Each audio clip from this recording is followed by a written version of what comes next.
জিততে যদি চান হারার চেষ্টা করুন।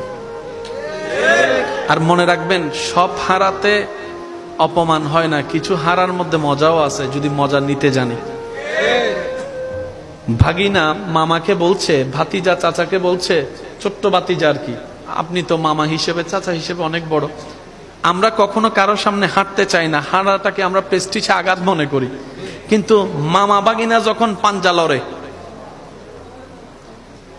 5 বছরের বাগিনা 30 বছরের মামা, জিতার সম্ভাবনা কার? জোরে বলেন। কিন্তু জিতে কে? আমি বলবো না, আপনারা বলেন, জিতে কে? জিতে কে? জোরে বলেন, জিতে কে? হারে কে? হারে কে? 5 বছরের বাতিজা জিতে যাচ্ছে, চাচা হেরে যাচ্ছে। 5 বছরের বাগিনা জিতে যাচ্ছে, মামা হেরে যাচ্ছে। কিন্তু বড় চমৎকার বিষয় কি জানেন?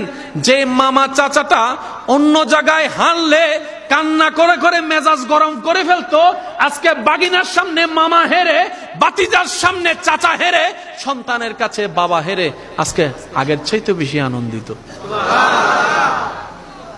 হারলেন না, এত খুশি হচ্ছেন কেন? আপনি তো হেরেই গেলেন বাগিনার কাছে। আরো লজ্জার বিষয়, 5 বছরের বাচ্চার কাছে আপনি হারলেন, শরম নাই? তখন মামা বলে, এই আনন্দ যে কেমন আনন্দ, যতক্ষণ তুমি না হারবা ততক্ষণ তুমি বুঝবা না, ততক্ষণ তুমি বুঝবা না। সেজন্য আল্লাহর প্রিয় বান্দারা দুনিয়ার মানুষের কাছে হেরে গিয়ে রবের রহমতের চোখে জিতে যায়, রবের রহমতের দৃষ্টিতে জিতে যায়। কারণ তারা জানে এটা ক্ষণস্থায়ী, ওটা চিরস্থায়ী। বান্দা দিলে বেশি থেকে বেশি কি দিবে? থ্যাংক ইউ দিবে, না হয় একটা ট্রফি দিবে, না হয় একটা মেডেল দিবে। আর রব্বুল আলামিন যদি একবার খুশি হয়ে দেওয়া শুরু করে, রাখার জায়গা আর হবে না, দিতে দিতে জান্নাতুল ফেরদৌস রব্বুল আলামিন চাইলে দিয়ে দিতে পারে। আল্লাহু আকবার।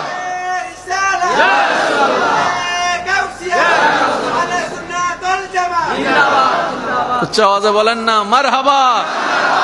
সেজন্য ধৈর্য ছাড়া জিতা সম্ভব। আমরা সব সময় জিতা মনে করি কি জানেন? অন্যকে হারাতে পারলে আমি জিতে গেলাম। বিশ্বাস করেন, এটার নাম জিতা নয়, এটার নাম হচ্ছে আপনার মনে করা।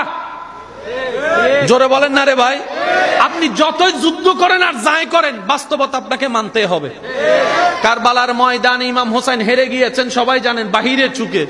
কিন্তু এখনো পর্যন্ত 2024 সালে আপনার এলাকায় ব্যানারে ব্যানারে ইমাম হোসেনের নাম দেখা যাচ্ছে। এবার ভেবে দেখেন, জিতছে কে, হারছে কে? জিতছে কে, হারছে কে?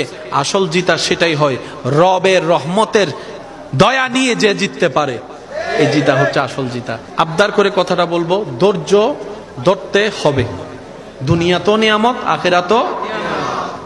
আল্লাহর দরবারে শুকরিয়া আদায় করতে হবে। দুনিয়া তো নিয়ামত, আখিরাতে বেশি বেশি ইস্তেগফার তওবা করতে হবে। দুনিয়া তো নিয়ামত, আখিরাতও।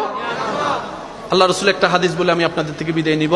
রাসূল পাক সাল্লাল্লাহু আলাইহি ওয়াসাল্লাম বলছে, এক বান্দা আল্লাহর সন্তুষ্টির জন্য আরেক বান্দাকে, অন্য বান্দাদেরকে যতক্ষণ সাহায্য করতে থাকে, আল্লাহ তাকে ততক্ষণ সাহায্য করতেই থাকে। অর্থাৎ আপনার সাহায্য পাওয়ার থ্রু হচ্ছে এটাই, আপনি অন্যকে সাহায্য করতে হবে। তবে মনে রাখবেন, যাকে সাহায্য করবেন থ্যাংক ইউ পাওয়ার আশা রাখেন না। যাকে কিছু দিবেন, সাহায্য করবেন, সে পরসময়ে আপনাকে উপকার করবে, সে আশা রাখেন না। পৃথিবীতে সর্বপ্রথম ব্যবসা কাজটাকে চালু করছেন, জেনে রাখার চেষ্টা করবেন। পৃথিবীতে সর্বপ্রথম কাঠের কাজ কে করেছেন? পৃথিবীতে সর্বপ্রথম সেলাই কাজ কে করেছেন? প্রত্যেকটা কিছুর একটা শুরু, বলেন না, প্রত্যেকটা কিছুর একটা শুরু। তবে ব্যবসা হচ্ছে আল্লাহর নবীদের প্রিয় বান্দাদের পছন্দনীয় একটা কাজ, হয় না? আরো জোরে বলেন। আর রব্বুল আলামিন বেশিরভাগ বরকত রেখেছেন ব্যবসার মধ্যে। সুবহানাল্লাহ বলবো না? এই পৃথিবীর ধরাতে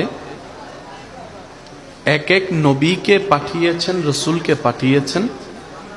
এই পৃথিবীর ওই সময়ের যা রিকোয়ারমেন্ট, যা দরকার, তা দিয়ে নবীদেরকে মালামাল করে পাঠিয়েছেন। প্রত্যেকটা শব্দ একটু নোট করার চেষ্টা করবেন। ইসলাম হামলা হামলি, কামড়া কামড়ি, ধাক্কা ধাক্কি নয়। ইসলাম সে ধর্ম যেটা হিংসাকে ভুলিয়ে ভালোবাসা শিখিয়েছেন। ইসলাম সে ধর্ম গোত্র গোত্র মারামারি ভুলিয়ে এক টেবিলে বসে এক জায়গায় বসে খাওয়া শিখিয়েছেন। ইসলামের মতো পৃথিবীর বুকে প্রেমের, ভালোবাসার, মায়ার, সৌন্দর্যের ধর্ম আর হতে পারে না। সে ধর্মের অনুসারী আপনি আমি মুসলমান, কথা বলেন ঠিক কিনা? সেজন্য একটু বুঝার চেষ্টা করব আমরা সবাই। আল্লাহ তাআলা এক এক সময় এক এক নবী রাসূলকে পাঠিয়ে পৃথিবীর বুকে ভারসাম্য রক্ষা করেছেন। ভারসাম্য রক্ষা করেছেন। এই পৃথিবীতে দুইটা ধারা, একটা হচ্ছে রহমানের ধারা আর একটা হচ্ছে শয়তানের ধারা। শয়তানের রাজত্ব যখন বিশাল আকার ধারণ করে তখন রব্বুল আলামিন সময়ে সময়ে সেটার তাওয়াজু রক্ষা করে বিভিন্ন সময় নবী রাসূলকে পাঠিয়েছেন। কারণ শয়তান যেহেতু আল্লাহর বান্দাদেরকে বুলাইয়া টুলাইয়া অন্যদিকে নিয়ে যাচ্ছে, তো এই বান্দাদের তো একটা আক্ষেপ থাকবে, আল্লাহ তোমার পক্ষ থেকে তো কিছুই আসেনি। কথা বলেন না ভাইয়া? শয়তান তো খালি ফিটে গোল মেরে দিয়েছে, আমরাও বুঝতে পারি নাই।